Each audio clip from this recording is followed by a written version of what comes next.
membantu pelanggan untuk memudahkan pemilihan makanannya. Yang terakhir, yang ketiga ada menjadi alat promosi bagi restoran. Jadi bagi restoran itu bagaimana cara mereka mempromosikan, misalnya apa ciri khas dari restoran tersebut, apa menu khasnya gitu. Dan yang terakhir ada menunjukkan identitas dan konsep restoran. Misalnya nih, dari restoran itu ada beberapa kan berbagai jenis macam restoran.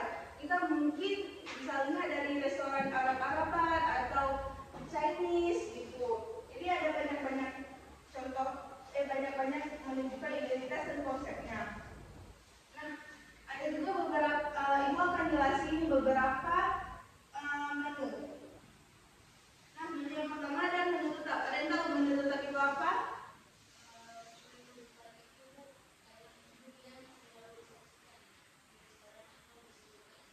Ya benar. Jadi menu tetap itu menu yang mana disajikan di restoran tersebut dan dia harganya tetap ataupun hidangannya sama seperti setiap hari, seperti Alis contohin, seperti kayak di makanan restoran Padang, ataupun dia juga yang mana menunya mudah disajikan seperti fast food gitu. Ya juga seperti kayak di McD gitu. Nah, terus ada menu berubah yaitu seasonal menu. Nah, menu ini disusun sesuai dengan periode waktu. Misalnya 1 minggu dan minggu ke depan akan diulang lagi. Jadi setiap minggu itu beda-beda setiap harinya.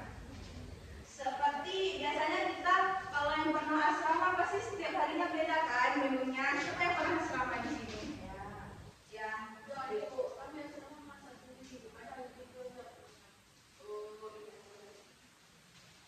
Nah, jadi misalnya minggu pertama hari Selasa Senin gitu. Senin bakal masak ayam ataupun sama kangkung gitu, dan Selasa selanjutnya akan berbeda. Nah, ada menu ala carte. Nah, menu ala carte ini biasanya kita temukan di kafe-kafe, yaitu seperti menu daftar hadir gitu. Kalian bisa lihat contohnya di PPT yang telah Ibu kirim gitu.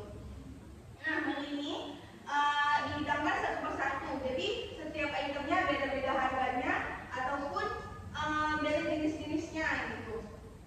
Jadi pemilihan makanan yang kita pilih sesuai dengan apa yang kita inginkan. Jadi harganya juga terpisah, berbeda dengan menu table di hotel. Nah, menu table di hotel ini biasanya kita temukan di hotel-hotel ataupun di setiap acara formal ataupun pesta. Nah, menu di hotel nih biasanya dia pakai lengkap, seperti kita pesan nih kita pemilihan pakai 1, pakai 2. Nah, pakai 1 ini misalnya 200.000. Di situ sudah ada mencakup air, makanan pembuka, makanan isi, dan makanan penutup, makanan utama.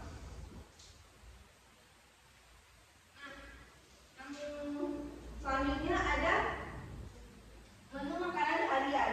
Menu makanan harian ini lebih fleksibel ya, sesuai dengan apa yang ada di dapur.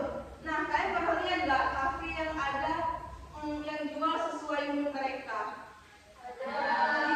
Kan kalau kalian lihat pasti ada dia.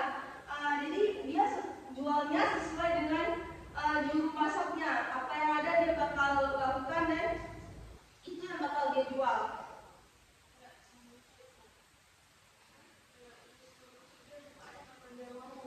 Ya, benar.